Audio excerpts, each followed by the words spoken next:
The port of Immingham, Lincolnshire, just outside Grimsby.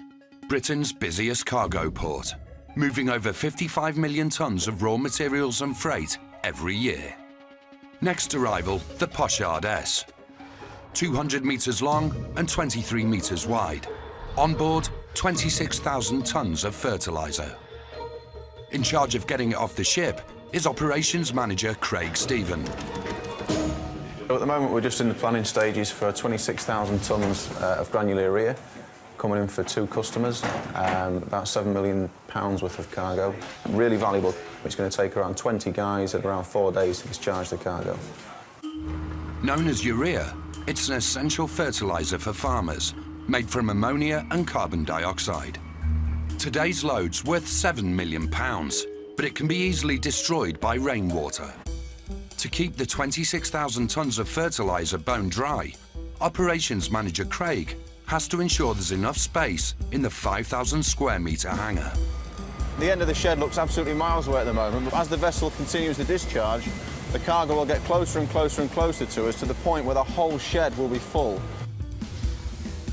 But to make it to the inner offload area, the bulk carrier must squeeze through a narrow lock.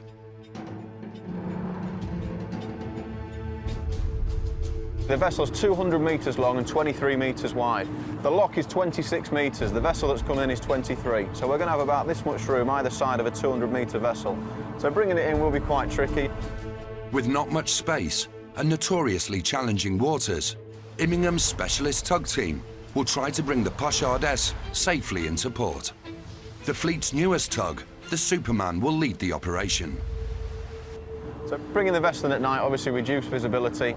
There's no room for error. Every single thing needs to be planned and done to exact timings. As the bulk carrier inches towards port, the tug crew get ready to take over. Engineer Edgar Dalderis, Captain Wayne Rowntree and first mate Kevin Finn set sail in the Superman. With a 4,000 horsepower engine, the tug has enough torque to help move a ship 15 times its size. The Pochard is 199, nearly 200 metres long, so it's quite a big ship, and he'll definitely need assistance of tugs. All these jobs are stressful. When things do go wrong on a tug, they go wrong rapidly. An hour's sail outside the port, the tug meets with a bulk carrier. Pochard, Superman, we're just passing the outfalls now. I'll keep coming towards you. Thank you. First mate Kevin Finn must try and catch a rope thrown from the Pochard's deck. A vital connection to control the bulk carrier's speed and direction. As the Pochard is still moving just over 9 miles per hour, Wayne needs to slow her right down to below walking pace before she enters the port's lock. Then we'll just act as a brake until the ship's ready for manoeuvres into the lock. The basic danger of it is if it snaps. As the bulk carrier steams towards the lock, Wayne does all he can to slow her down before she gets to the narrow gates.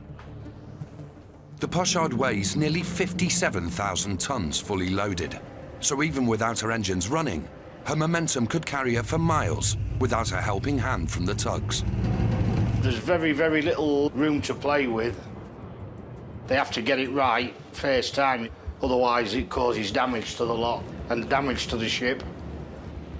If she slows herself down, she'll lose the ability to steer. Tug Captain Wayne is in permanent conversation with the pilot on board the bulk carrier. Yeah, do you want me to put any weight on the starboard quarter, pilot, or just follow your stern round?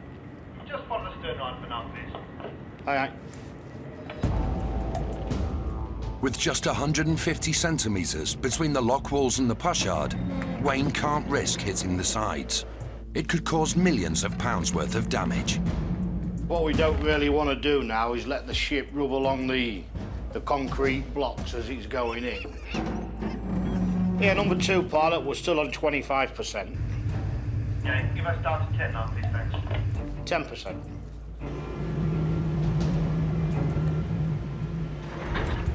We're actually like steering him now and braking him. Could you clear of the lock? Give us 25, please. Yeah, 25 right astern. That's correct. Would you clear, Yeah, we'll do, pal. The lock's only 250 metres long, but it takes the tug team more than half an hour to navigate. That's fine, mate. Lovely, thank you. And with a final nudge from the tugs, the bulk carrier is successfully berthed. Bingo, we're in. We'll go down, have a cup of tea, then get ourselves in bed. Another satisfied customer. Having worked into the early morning, the tug crews may be ready for bed, but there's still millions of pounds of cargo to unload.